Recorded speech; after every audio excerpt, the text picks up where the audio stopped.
In this time of baseless and malevolent attacks from both political and religious groups, Planned Parenthood needs your help now more than ever. The most effective way to show your support is to make them your primary reproductive health care provider. At Planned Parenthood, you will receive high-quality, affordable, judgment-free health care no matter who you are. We like that.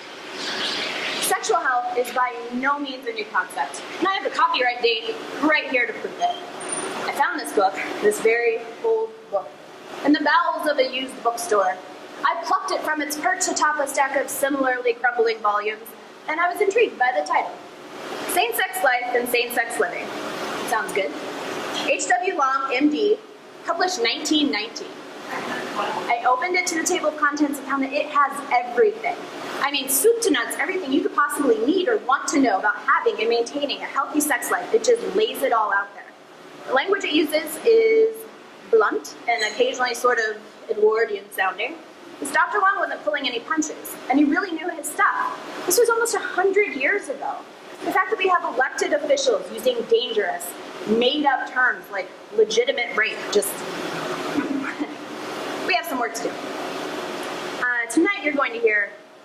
Today, you're going to hear original monologues from a whole spectrum of sexual experience. LGBT, T, Q, Q, I, A, and P. All the sex. We're going to use this book as our map through the day.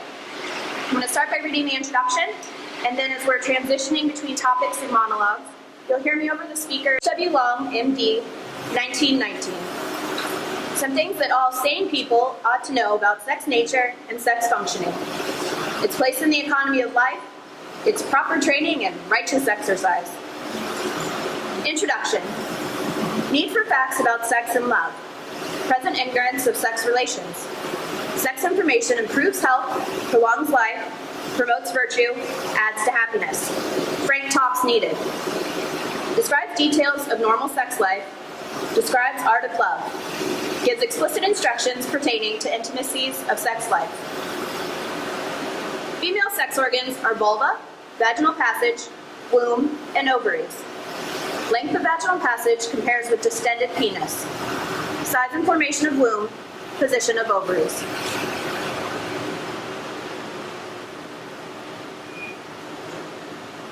In the Midwest, in the latter part of the 20th century, if you were to proclaim, say, 14, that you were ready for sex, you likely would have been met with, "You're not ready for sex. Sex is a big decision." Or, as I suspect would have been my case, "Get in the car, we're going to church." But I was ready. I had made my decision, and as far as I was concerned, neither God nor my parents were going to be involved in any part of it. In fact, I had decided that I was going to get on birth control, because in addition to being ready for sex, I was ready for the freedom that young adulthood had to come with it. And that did not involve having a child. So I explored my options, I set a course for Planned Parenthood, coordinated with my boyfriend to drive me, and I was ready. R-E-A-D-Y, ready! But then we got there. So, this was the mid-90s, okay? So, pre-internet surfing, mid-Spice Girls popularity, post my so-called life red hair dye. Look, we watched our porn on VHS, okay? So imagine, I'm standing there in the reception area of Planned Parenthood, armed with no information about what a gynecological exam entails, save for what they shared with us that one extra giggly day in 6th grade, where the ladies with the sanitary napkins came in and they gave their whole "Welcome to womanhood" spiel. Was it? I had heard rumors of stirrups, but for the life of me, could not figure out how they aided in the medical exam process. Were they attached to some kind of a saddle? Where does the rest of me go if my feet are in stirrups? Do I leave my shoes on? How much of my clothing do I take off? Does it hurt? What if they give me one of those paper gowns and it rips and I moon everyone? What if I fart? What if I get turned on? What if they get turned on? What if I go home and my mom can totally tell that I've been at Planned Parenthood? What if they see through my 14-year-old angst to the not not quite 100% certain I'm as grown up as I think I am, newly minted teenager, and they tell me, go home, little girl, you can't take this grown-up medicine. Anyway, that was just a little of what was stampeding through my mind as I stood there in the reception area at Planned Parenthood. The receptionist there had asked me several questions, to which my boyfriend answered for me when nudging me had no effect. Finally, she asked him to go and have a seat in the waiting area, and she locked eyes with me. Do you really want to be here? And she did that chin tilt thing that teachers do when you know they want a serious answer out of you. Well, that had snapped me out of it right then. She needed to hear that I was here and that this is what I wanted for my body, not because I was being controlled or manipulated by some overbearing boyfriend. Yes, it's what I want. It's what I really, really want. And I kind of swayed back and forth and was sing-songy about it just to prove how easy breezy and cool I was about the whole thing. She smiled and she raised her eyebrows, and I cringed as I took the paperwork and headed back to where my boyfriend was sitting. A few forms and a few minutes later, I left him sitting in the waiting area, and I was led to a tiny yellow room where I was greeted by a nurse. She gave me the rundown right then and there. Take off everything but my socks, put on my cloth gown opening in the front, put the paper gown over my lap and hop up on the table. Doctor will be in just a second. Hooray! I love following directions. So I quickly disrobed, roped, and hopped up on the table. In the room, there hung several informational posters, and I was absolutely in awe of the information that they relayed, especially the ones involving sexually transmitted diseases.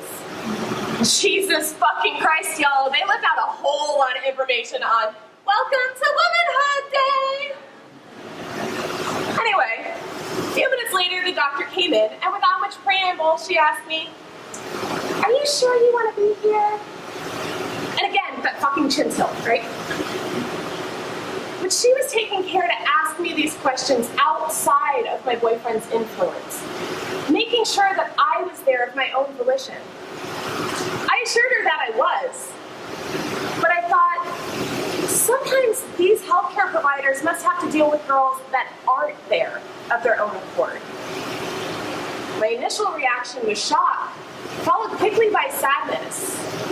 How awful to be forced to do something with your own body. Well, my rumination was short-lived, however, as it was time to get down to business. I laid back, hopped my feet up in the stirrups, and I was given a couple scooch down, scooch down, keep scooching, I'm not gonna let you fall off the table, I promise. And even though the doctor explained everything that she was doing as she went along, there is nothing in this world that can prepare you for a cold speculum out the love canal.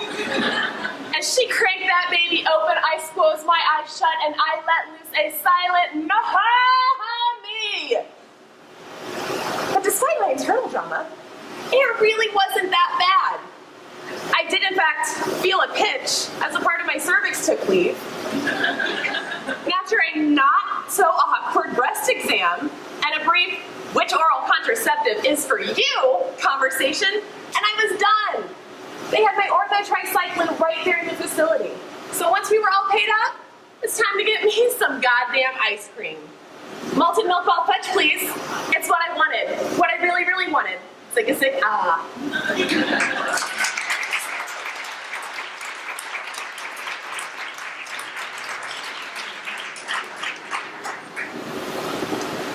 Recently, a friend sent me a link to an article about an app that got me really excited.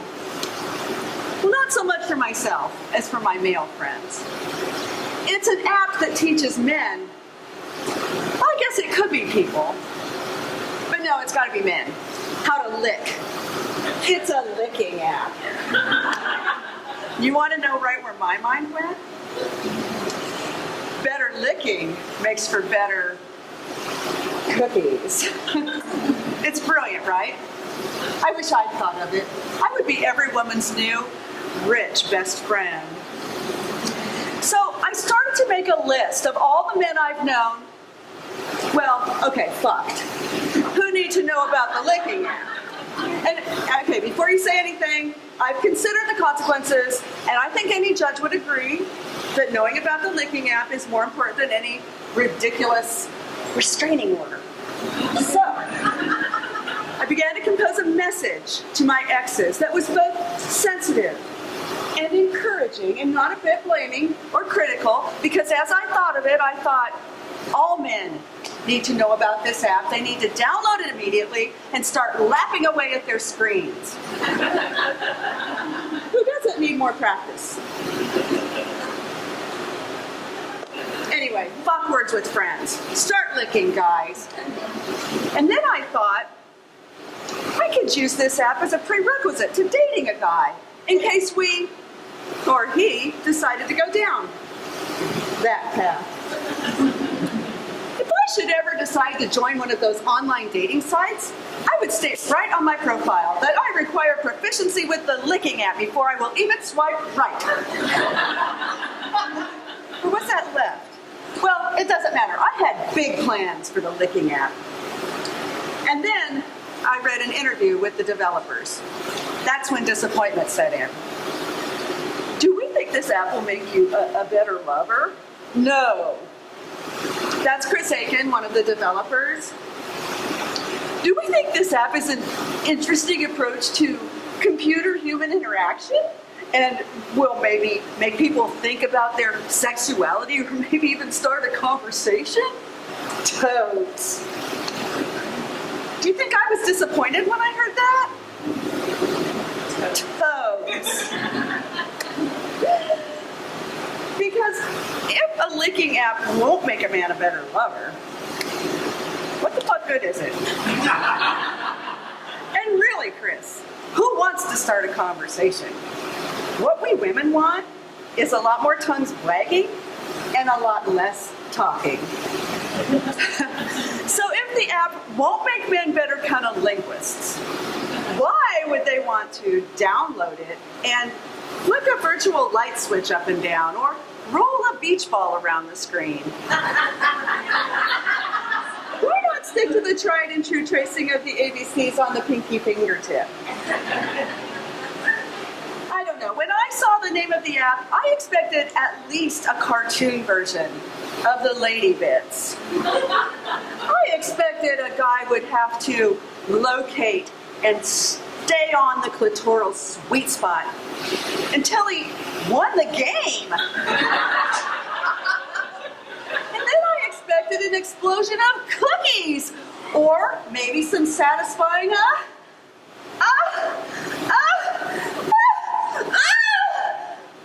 sounds. Or both. I'm going to confess, I did not take the app for a taste drive. I can think of quite a few reasons not to, but not a single reason why I should. And here is an example. Google cell phone poop. And you will learn that 1 in 6 cell phones has poop dust on it. Anderson Cooper's cell phone has poop dust on it. Now, to their credit, the developers do recommend using a sheet of plastic wrap over your screen to avoid contamination. But grilled Jesus, that's a lot of work for something, well, I personally don't need to practice. And anyway, I did take the time to flip over to the developer's website, and I saw that Club Sexy Time offers a couple of other free and pretty much useless apps, like a stare down app, a pencil arranging app, and a booby trap app, which, I mean, okay, who doesn't love boobs? I was tempted to download the booby trap app. And then I thought, my time is valuable. Somebody might be posting a really funny new meme or a cute photo of a kitten on my Facebook feed. And since even the developers of the licking app have to admit that it's valuable to pretty much nobody, I decided, fuck it. Which is not the same as lick it.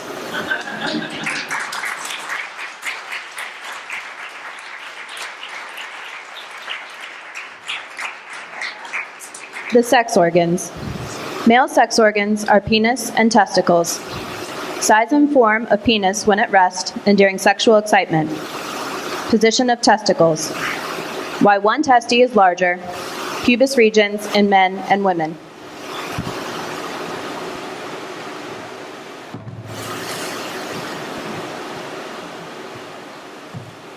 I'm 15, at an age where anything, and I mean literally anything, can and will give me an erection that would rival Dionysus overdosing on the little blue pill.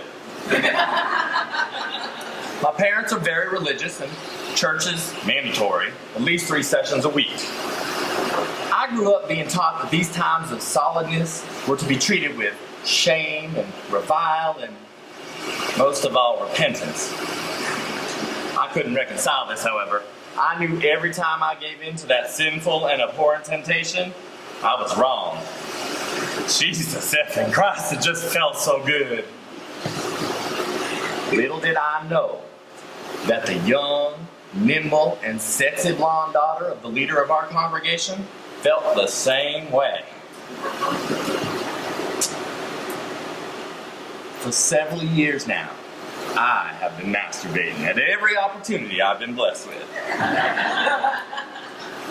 I don't know if what I'm doing is wrong. I just know it feels really good, and I know I love the shit out of it. But there's a strong part of my psyche that believes it to be wrong. In 8th grade, on a bus ride home from a basketball game, I got a hand job. Hand job only in the sense that a girl took her hand and did a job on my dick. We were both 13 and figuring shit out. Neither one of us knew that lube is essential in the proper treatment of a penis. I came. It was glorious. However, I ended up with burns on my penis, and for a young, affected churchgoer, this meant the sin that I had committed, while so pleasurable at the time, was indeed wrong. I was punished with raw spots on my penis. This mentality led to silent moments of self-pleasure, only to be followed by an inability to quiet the voice in my head telling me that I had sinned. For all the enjoyment these actions gave me were nil in comparison to the eternal punishment I would receive. Then came the preacher's daughter, the person I had fantasized about every Sunday morning, Sunday night, and at Bible study on Wednesdays. She was older. 18 that summer, I turned 15. She respected the norms and wore clothing that left much to the imagination. My imagination was on hyperspeed anytime we were in the same place. I have no clue what I would do if I was ever alone with her. I just know it would make me the happiest sinner on God's green earth.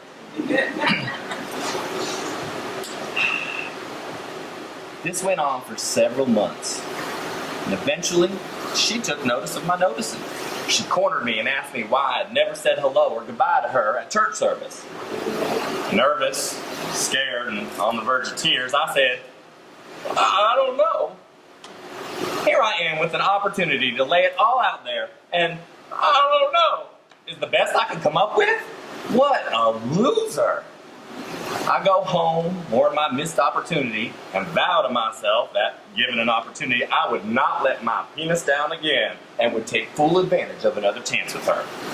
Luckily, for my sexually one-track mind, a church trip was planned, and I constantly fantasized about what could have happened had I risen to the occasion. 2 months later, that trip was taken by the youth group. Gatlinburg, Tennessee. There wasn't much to do there except flea markets and the like. The group consisted of too many sexually charged teenagers and not enough adults. Chaperones were on their A game. Boys on one floor, girls on another. She was smart, however. She told the chaperone she needed to talk to me about a new program starting for the youth in the church. So we were permitted to chat on a walk through the woods. 2 minutes into that walk, I went for it. I said something dirty to her. She called my bluff and my cock was in her hands. My penis was in heaven. She had lube. Well, spit, but it was more than I knew to use. And an experienced touch. Now, I had done this to myself so many times before, but the feeling of another, especially well-endowed, sexy, and forbidden other doing it? Well, it was like nothing I'd ever experienced. The payoff was large and almost instantaneous. There may be little Zach plants growing in the woods of Tennessee right now. We dated for several weeks, and I learned a wealth of knowledge from the older, wiser preacher's daughter. That knowledge, although not typically learned at church service, led me to more than a few religious experiences in my life.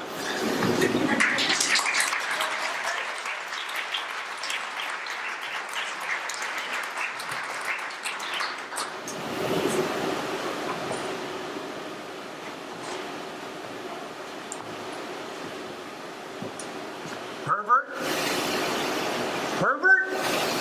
I don't know what the word pervert means anymore. Sex is a hobby of mine. I follow it like I do football. I play too, to keep with that analogy. I play whenever I can. But I also watch it a lot. There's an objectification to it, but is it any different than watching a pro athlete because I have a fantasy sports team that needs to win that week? Reading tabloids about celebrities? Porn has changed so much in my lifetime. It used to be trying to steal an older sibling's dirty magazine or vainly attempting to decipher the blurred image of a blocked cable channel. Now we're able to see every kink man and womankind has ever been able to devise. You used to be a pervert if you went to strip clubs outside of bachelor parties, to merely see breasts. Now we can follow porn stars on Twitter. We know positions the Kama Sutra didn't address, and I'm sure I have seen more dicks and pussies than fiction's most notorious perverts. Nothing shocks me. But I'm no outlier. Everybody watches smut. Your depth of depravity may vary, but I simply do not buy that most people with decent internet access have avoided using it in some way to watch something sexual in nature. So I'm sorry my little hobby inadvertently crashed the computer you lent me. But I will not be judged by someone who is so intently following the Miranda Lambert saga as your search history implies you do.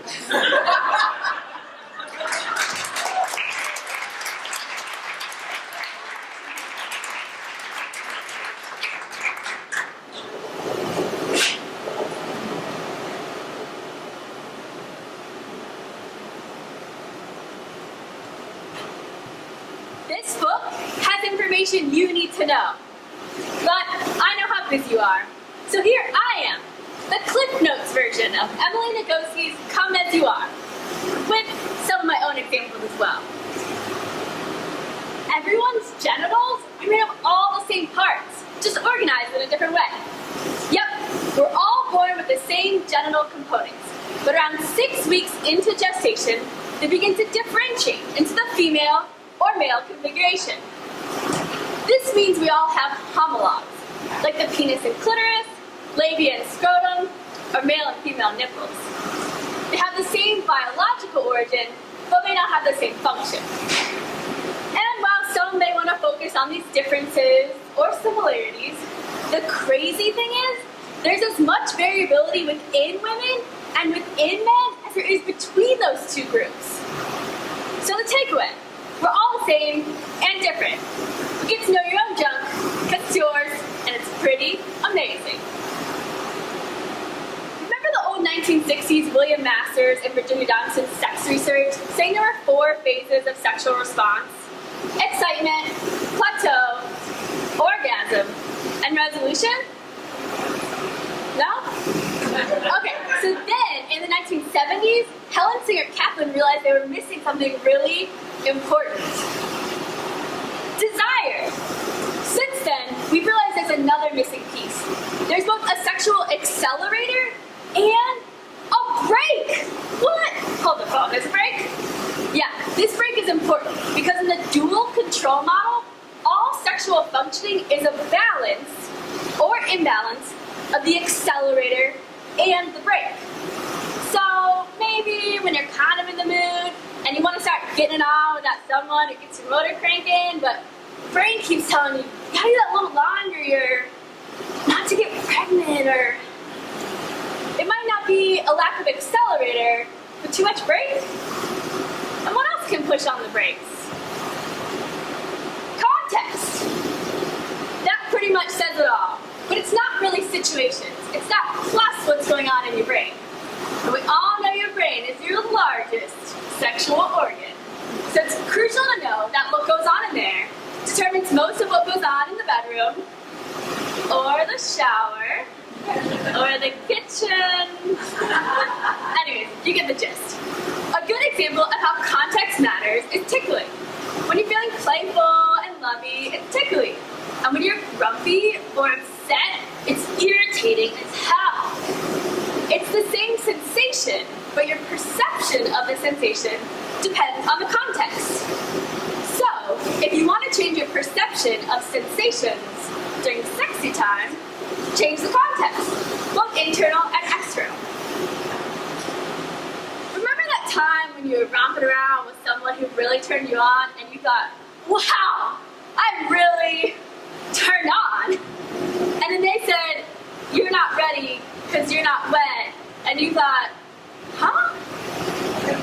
This is probably because there's about 50% overlap between blood flow to the genitals and how turned on a man feels, and about 10% overlap in women. Additionally, sexually relevant is not the same as sexually appealing. And for most women, this is context dependent. So the opposite can be true as well. Your brain might not feel turned on, but your genitals might seem turned on. When the dry situation happens next time, you say, then grab the lube because I want you and I'm non-concordant and that won't stop us from fucking. Seriously, people, sex is not a job. It's not, and that's really important.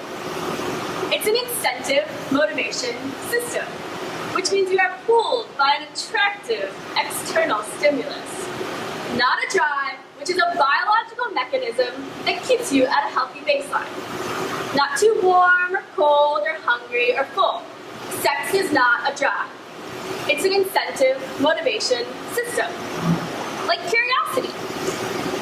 This is important because if sex were a drive, like feeling hungry, then the people who rarely or never experience spontaneous desire for sex, approximately 30% of women, are sick or broken? No, they're not. And if you want to know more and why this is all important to you, you'll have to keep asking questions and reading and exploring for yourself, because we're all normal and armed with more knowledge about sex, brains, genitals, cultural misinformation, and our own individual selves. We can all come more, just as we are.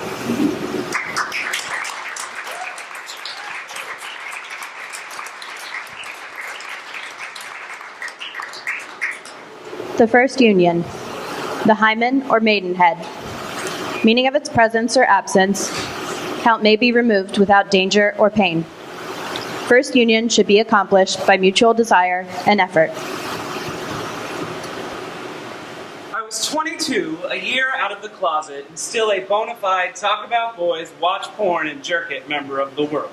I'm at Steak and Shake with a friend when I see a familiar face across the room. A few years younger. I think I was a senior when he was a freshman. I think he's seen me on Grindr. The only way I can meet men in my tiny town. So we do that super awesome thing where you stare at each other. You know the move. The one where you're out in the world and you trick your brain into thinking that staring means, let's do this. Ignoring the fact that you are out in the world, you're all horned up, and you suddenly need something to put in front of your erection. Well, in this case, it worked. My friend excuses herself to the bathroom, legitimately. She's no wingman. And within like 5 seconds, he is at my table with his phone number. We begin texting, and it is great. Let me explain to you what I thought great was at that time. Hey, we should fool around sometime. I got super hard looking at you. Jackpot! This guy wants to touch me where I pee. This is fantastic. 1,000 huzzahs. So, we text for a couple days and a date is set. Dinner and a movie. So classic, I feel like a princess. I even got a new shirt from Kohl's and did a half-ass job ironing it. Score one today for this ginger kid. So we make small talk over dinner, catch up about high school, who else came out of the closet, that sort of thing. There's a mutual understanding at this point the movie will go unwatched. I know what you're thinking. Frenching in the movies is so high school. Well, I didn't date much. I was years behind. I was able to overlook the fact that his idea of kissing was to unhinge his jaw and ram his tongue into my stomach because I was hard as a rock. Validation. My body never had this kind of response with a woman. Woo! Then things get a little interesting, a little over the clothes touching, a little under the clothes touching, and then it starts to rumble. My body has started to reject dinner. I legit have to excuse myself to go have a bit of an episode in the bathroom. What a fine time to have to take a shit, right? Well, when I get back to my seat, we just sit there and watch the movie. The whole time I'm thinking, was I gone long enough for him to know that I had done a number 2? Back to his place, but we can't go in because he has roommates, so we start again. By now, I've adapted to the way he kisses, and he takes it out. Sweet Jesus! It was my understanding that my monster cocks were incredibly rare. I felt like someone on The Price is Right playing that game where you yell, "That's too much!" He can't expect me to put that in my mouth, can he? Also, how in the actual fuck can something hard like that curve? I begin. It was nice. For about 5 minutes. He was just so silent. I think I'm doing a terrible job. He only slightly grunted at one point and said, "Watch the teeth." Great! At this point, the cartoon character version of myself comes out like on Lizzie McGuire to make some sort of ironic remark. Then, the unthinkable happens. He just pushes my head down. I can't even think of a time in my life I was so scared. I need loss of breath, watery eyes, fear I'm going to revisit my dinner again. He holds it there for a few seconds. Picture a gangster in film noir holding a man's head underwater for interrogation purposes. I am 99% sure my arms were flailing. Just come already. I try for a little bit longer. 15 minutes, but I have completely lost interest. I know, I take some of the blame as it was my first time, but I have seen enough porn to know that my mechanics are spot on. My mind starts to wander. I'd rather be in line at the DMV. He suggested so eloquently that I sit on it. No condoms, no lube, just my virgin ass and some spit. I denied his request and volunteered him to finish himself off. Within like 45 seconds, we have a mission. And he didn't even make a sound then. Frankly, it was the orgasm of a chronic masturbator. It's like when you see a fireworks show and one of them looks really cool, but just goes, poof. Here's the kicker. He didn't even offer to do me. He just got up, said thank you, and went inside. So I drove home, honestly still very aroused by what had happened. And upon reflection, I realized the reason for my boredom and his apathy was that it didn't mean anything. We had used each other. So I told myself, next time, it's gonna matter. Thus ending my first sexual experience with a man. And like a true flower blossoming into his sexual awakening, it didn't. It took at least 3 more men before I found somebody I was willing to put in actual effort and go the distance. I mean, sex is great and sex is fun, but sex is always mind-blowing when it means something.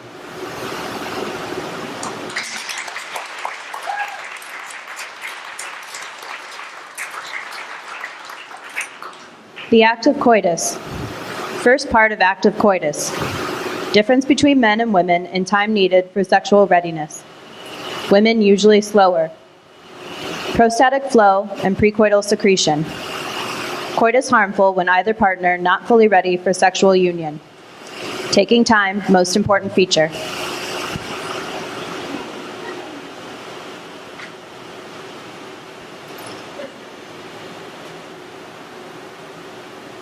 was the fall of 1969, and I was an incoming freshman at the University of Cincinnati.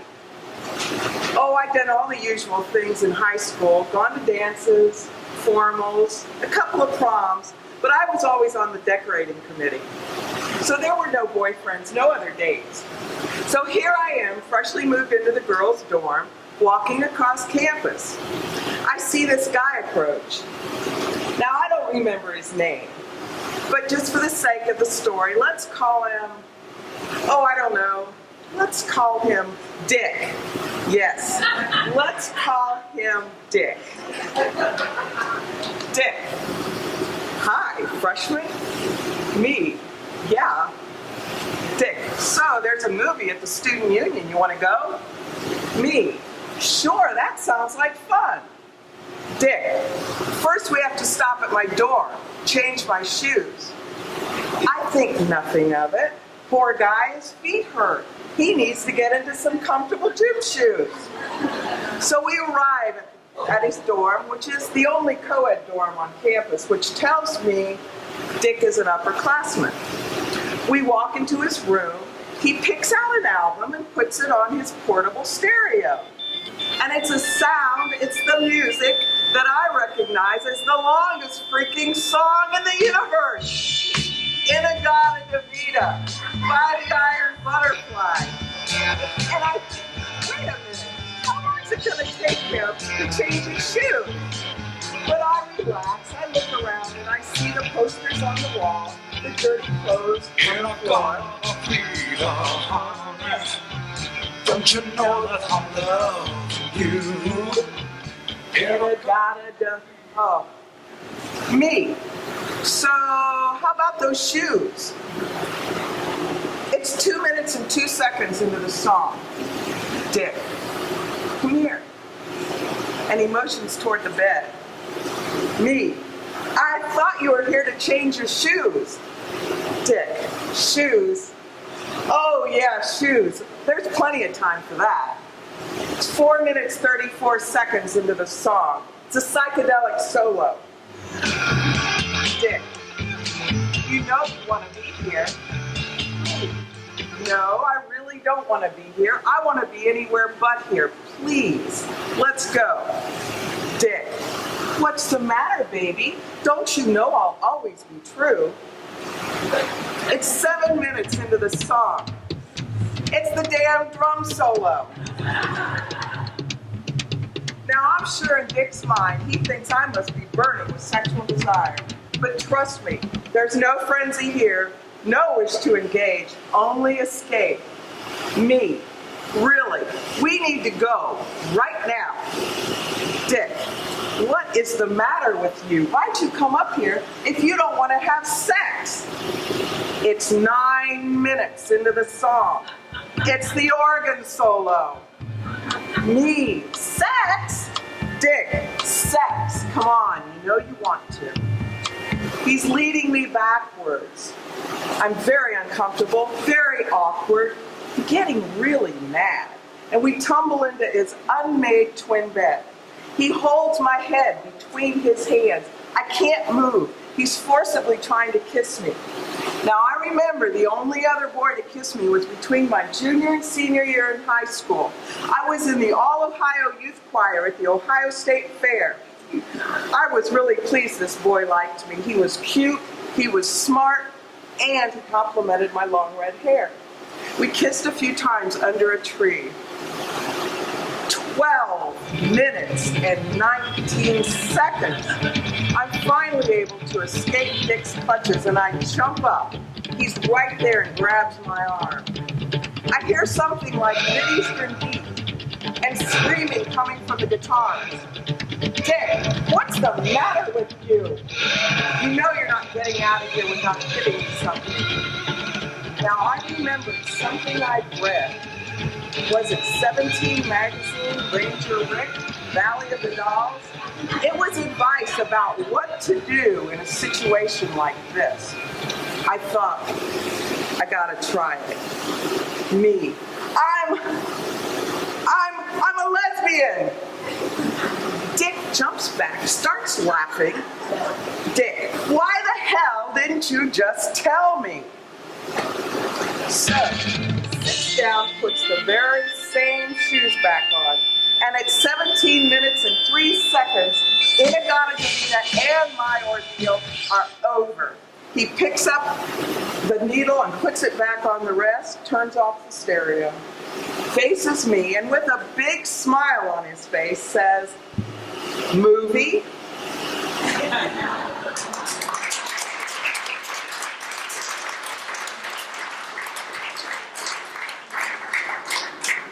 Pregnancy. Is coitus wise during pregnancy? How the art of love provides for this time. Passions of women during period of pregnancy. Criminal for husband to compel coitus upon wife unless desired by her.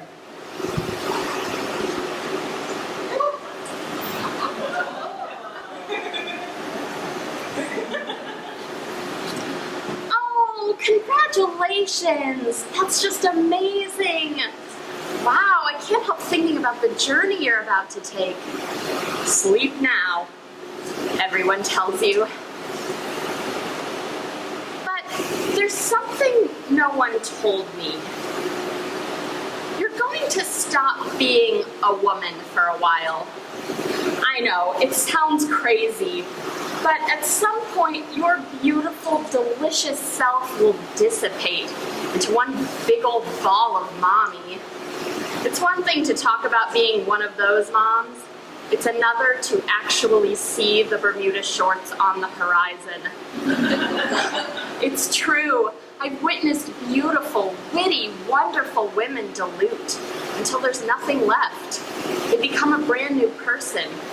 Suddenly they're sleeping with their kids every night, their partners in another room, and they slowly turn from lovers to co-workers. I know, you're thinking you'll be one of those women who will seamlessly stroll through pregnancy and then motherhood. I thought so too. Keeping up the exercise and dieting. That's all great, but you don't get a choice in how things go. Your body suddenly shifts into autopilot, and your life isn't just yours anymore. It's so very easy to hand over the reins, to be just another tenant. And it's not just inside. You suddenly become a physical representation of everyone else's life doubts. Try feeling like a regular person when everyone you see looks at you with terror in their eyes. You're going to have to work for something you've never had to think about before, including yourself in your own life. Even when you are so deep into motherhood, you can't even remember real pants, force yourself in there. Even when your body thinks it wants nothing to do with sex. Did you ever have that girlfriend who says she's fine, but she isn't, and she just needs someone to force her to admit it? Your body is that girl. It will say it's fine and it doesn't need sex, but it really, really does. Women need sex. I just don't want to lose you to this. You don't have to deny yourself to be a wonderful mom. Promise me that when you get to that point, when you have to choose between what is best for you and what is best for your child, that sometimes you'll pick you. It will be infinitely harder than you think.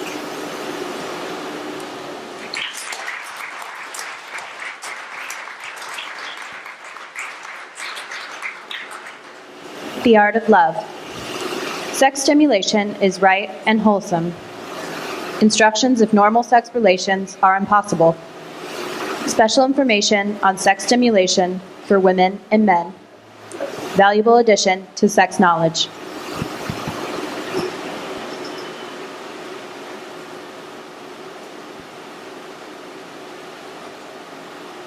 I was told I had to work in my brother's vineyards. I was told I had dark, ugly, black skin. I was told that I was unlovable. I was told that I would have kids, and that would make me valuable.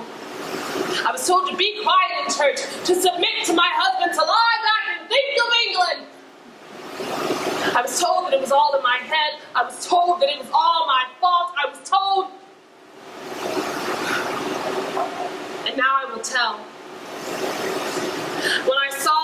first time I came.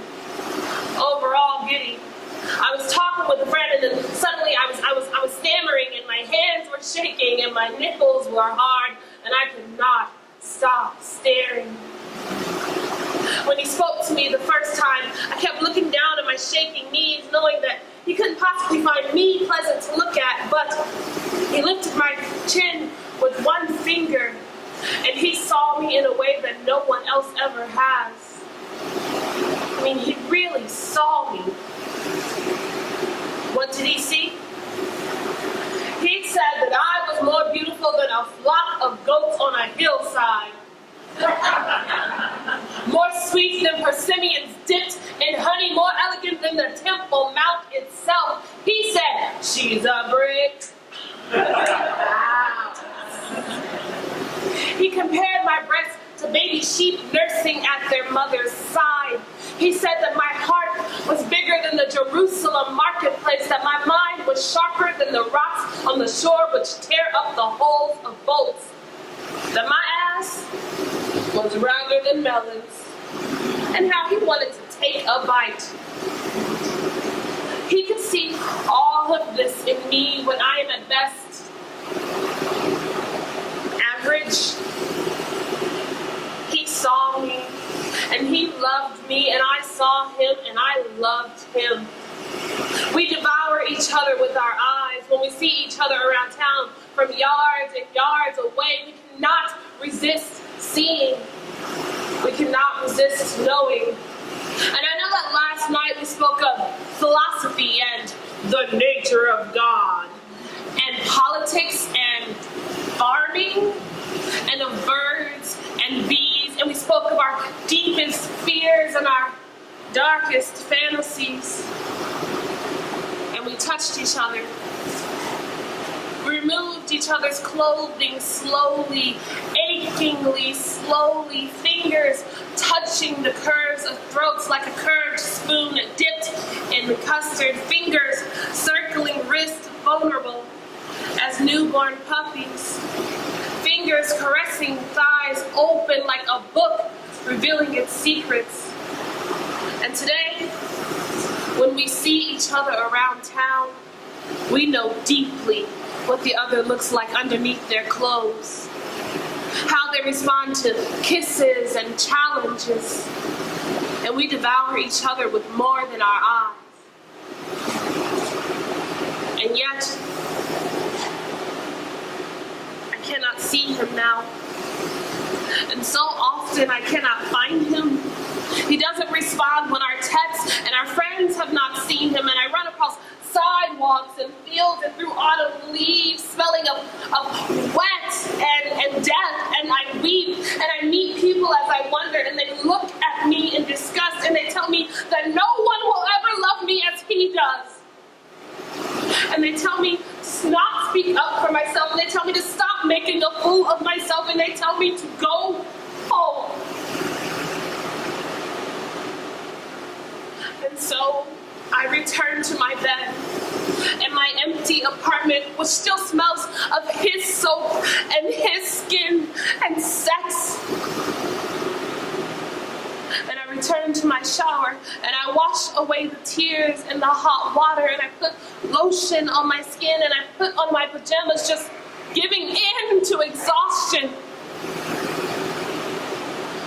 And I tell myself that tomorrow will be better. And I tell myself that tomorrow he will return. And I tell myself to go to sleep. Giving into memories, I touch myself. And just when I'm on the edge of sleep, I think I hear him next to me. And I wake with a jolt, but he is not there. I run to the door, my hands still slick with lotion and my own moisture, and my feet are bare, but he is not there. And later,